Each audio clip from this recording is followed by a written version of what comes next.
in the flesh, you were a part of the madness at Comic-Con, right? What was that like? Comic-Con, man, it's like Mecca for nerds, man. And it's like I only first started going last year, and being there on the show floor and being able to like buy statues from your favorite movies and video games and comic books, and we had a panel there about the movie, and running into all the fans and shaking hands with them and getting to meet them and seeing their tattoos of the game. It was just basically ground central for pop culture nerd heaven, and I will be going every year from here on out. I will not miss it. And plus, San Diego's a beautiful town. Cliff, it is tons of fun to get inside your mind here, but can you hang on the line with us? Yeah, no problem, man. 5,000 Microsoft points. That'll do the trick, apparently. Colcomeo. Redeem them wisely, my friend. Redeem them wisely. Congratulations to our top 3 players of the round. They picked themselves up a copy of Age of Booty. It's a very fun pirate theme arcade game. You're going to get that on us. Now, if you guys joined a little bit late, you looked at your watch and said, whoa, I'm missing the live show. You missed Cliff Blezenski. He's the game designer from Gears of War 2. He's not kind enough to spend some time with us here on the show. Now, Cliff, for some novices like me, do you have any tips on how to dive into Gears of War 2? I'd say make sure you practice your active reloads. One of the cool things about the franchise is that if you use the right bumper there to reload, you can also hit it again at the right timing and get a faster reload, which then gives you more damage or larger explosions on some of your shots. And it's one of the coolest little techniques about this game. Cliff, can you keep hanging with us tonight? Roger, Chief. Welcome back to 1 vs. 100 Live, a very special edition, star-studded edition of the show. Cliff Blezenski is the game designer from Gears of War 2. He's been kind enough to share some time, give us some insight into how you create such a cool, cinematic, powerful game. But we want to do a special pop quiz courtesy of Cliff. Cliff, you got a barn burner. Fire it out there to the audience. So, in the Gears of War novels, what is the name of Dominic Santiago's older brother? Is it Carlos? Is it Adam? Or is it Francisco? Jack 153 walks away with Jack Squat here on 1 vs. 100 Live. Cliff Blezenski, the game designer of Gears of War 2, has been kind enough to hang out with us here tonight on the show. Cliff, recently you got out of the studio. You got to see your fans in the flesh. You went to Comic-Con, so how fanatical they are?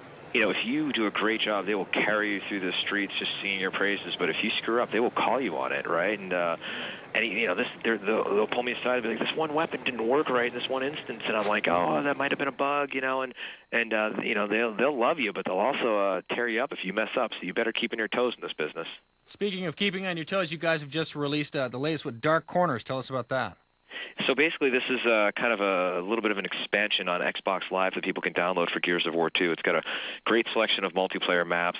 Some of them take place with the kind of mysterious locust architecture underground. There's a really cool one that takes place in kind of an abandoned truck stop that I like, with a sandstorm coming through. And then we're also there's a little bit of a single-player campaign gameplay in there that was kind of cut out like a director's cut from the original game Gears 2, where your main characters, Marcus and Dom, kind of have to use a little bit of a stealthy approach to get through it. It's about 90 minutes of gameplay. It's nothing huge right there, but it's a nice little thing you can download and kind of, kill time on Xbox Live. So he'll take his 6,000 Microsoft points and walk away. Cliff Blezenski is here from Gears of War 2. Cliff, I noticed there's an all-nighter scheduled for tonight on the marketplace. I mean, it's cool, that whole social community of Xbox Live. I mean, we have a game with developers that we do on a regular basis. We have people can get experience points in the game by playing it. We do double experience points weekend. On July 4th, we had Horde, which is our multiplayer mode where players can team up against the monsters, where these creatures called tickers came out because they're explosive, to kind of celebrate the explosive nature of the July 4th holiday. Get a posting here on our forum from Silly Andy Face, who says, I love playing Gears of War, especially 2. Will any of the games have a female character that is playable for us gamer chicks? Wait, girls play video games? Really? Apparently so. Well, I can't really talk anything about any future products we may or may not be working on.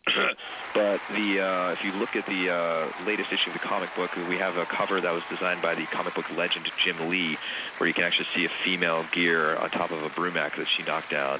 And she's got some rockin' red hair, and she's got a perfect balance of tough and sexy. So that might be appearing somewhat in any unannounced future products. So we may or may not have unofficially broken some juicy news there. I don't know what you're talking about. Neither do I. Forget it. So yes, do got to give some love to Cliff Blezenski from Gears of War 2. He's one of the game designers. He's been kind enough to hang out with us here on the show, give us some insights. Somebody had emailed in here, too, wanted to know what it was like back at your headquarters there when your almost done with a game? Is it like, you know, crunching for an exam? Is it madness around there?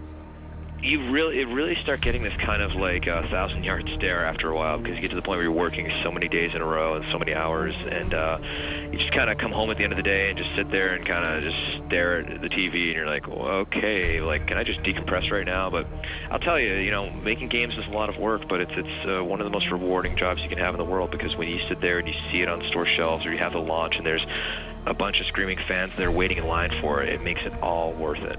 Do you ever dare play live with any of the fans? I do when we do some of our kind of you know, Game with Fame type things. You know, I'll get down to the playtest lab and, you know, have Rod Ferguson, the executive producer, Lee Perry, one of our designers, Dave Nash, lead level designer, and we'll all just sit there and basically have the crap kicked out of us for a good hour by our loyal fans. Now, what is it like after you spend so much time on a game like this and a product? Do you get to sit back and play it and enjoy it, or are you sort of like, I know where this is all going? Came from my mind.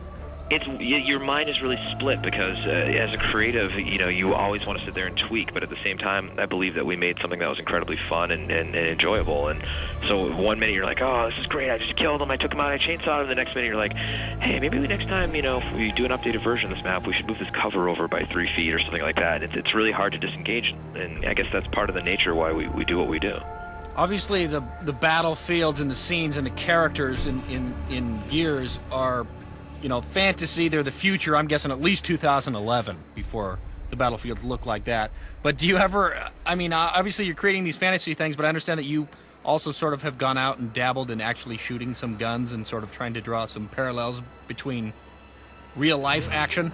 The funny thing about guns is that nothing will teach you respect for a gun. Nothing will do that like actually firing one, and you realize that there's an actual explosion basically going off in your hand.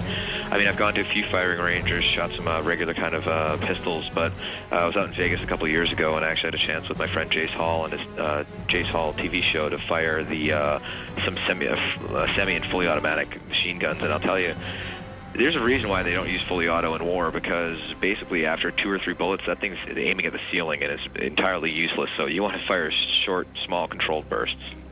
Well, Cliff, we certainly appreciate your time. We know you're busy. You're probably already working on all sorts of other exotic things you can't tell us about yet. But don't forget us when Gears of War 2 or Gears of War 29, the Experience Camp amusement park comes out, okay? Ooh, that's a good idea. You could have the chainsaw roller coaster. I release those rights to you. Okay. I'm the idea guy. You take it and make it happen. That's quid pro quo. It works both ways. All right, Cliff. Thanks so much for your time, man. We will release you into the wind as we get ready to release all of you back into the wild or the pond, whichever you crawled out of. Thank you truly, one and all, for hanging out with us here tonight on a live edition of 1 versus 100. Need your vote on my gamer tag. That's going on in the events channel. We've narrowed it down to 3.